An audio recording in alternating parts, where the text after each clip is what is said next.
মঈন আহমেদ ফখরুদ্দিন আমলে চার্জশিট দিয়েছে। পরবর্তীতে আওয়ামী লীগ ক্ষমতা আসার পর নতুন পিপি সাহেব দরখাস্ত দিয়েছে, তার পরিপ্রেক্ষিতে নতুন আইন নিয়োগ করেছে। কাকে নিয়োগ করেছে? আব্দুল কাদের আক্কাল, যার চাকরি চলে গেছিল বিএনপি ক্ষমতার সময়। তিনি আওয়ামী লীগের নমিনেশন চেয়েছিল, দলীয় মনোনয়ন চেয়েছিল সেই সময় এবং এমপি হওয়ার জন্য। তাকে পরে চাকরি পুনর্বহাল করে তাকে তদন্তের দায়িত্ব দিচ্ছে। এখানে তার রাজনৈতিক প্রতিহিংসাতে প্রতিফলিত হয়েছে। এবং যে উনি যে মুফতি হান্নানকে 100টা সাক্ষী হওয়ার পরে মুফতি হান্নানকে আবার রিমান্ডে নিল। মুফতি হান্নান আগে কিন্তু 164 করেছিল, সেখানে আসামিদের নাম বলেছে, কাদের নাম বলেছে সেগুলো নাই। সাবসিকুয়েন্টলি মুফতি হান্নানকে আব্দুল কাদের আকান্ত আবার রিমান্ডে নিয়ে 100 সাক্ষীর পরে তাকে আবার রিমান্ডে নিয়ে টর্চার করে তাকে 160 করেছে। সেই 160 পরে তারেক রহমান সহ অনেকের নাম আনিয়েছে।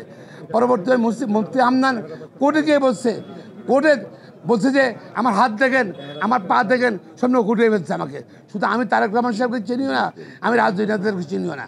এবং সেটা আর প্রপারলি নেওয়া হয়নি, আইন অনুযায়ী নেওয়ার সেটা নেওয়া হয়নি। এছাড়াও আদালত, আমাদের সুপ্রিম কোর্ট, হাইকোর্ট ডিভিশন পর্যবেক্ষণ করতে প্রায় 15,000 লোক ছিল। একজন সাক্ষীও বলে নাই যে ষড়যন্ত্র হচ্ছে সেই ষড়যন্ত্রকে প্রমাণিত করছে। একজন সাক্ষীও বলে নাই যে তারা দেখেছে কে বোমা মারছে এবং সব কিছু বিবেচনা করে this a case of no evidence এবং কোনো সাক্ষী প্রমাণ আইনগত হবে নেওয়া হয় নাই। তার পরিপ্রেক্ষিতে আদালত সকল আসামিকে খালাস দিয়েছে, ইনক্লুডিং যারা আপিল করে নাই তারেক রহমান সহ তাদেরকেও খালাস দিয়েছে। এবং এছাড়া এটা রাজনৈতিক উদ্দেশ্য ছিল। সরকার যেটা বলেছেন আমার সহকর্মীরা, সরকার রাজনৈতিক উদ্দেশ্যে এই মামলাটা নিয়েছিল এবং রাজনৈতিকভাবে এটা বিচার করেছে বলে আজকে আইন কানুন, সাক্ষ্য আইন কোনো কিছু ফলো করে নেই। এই জন্য আদালত আমরা ন্যায় বিচার পেয়েছি।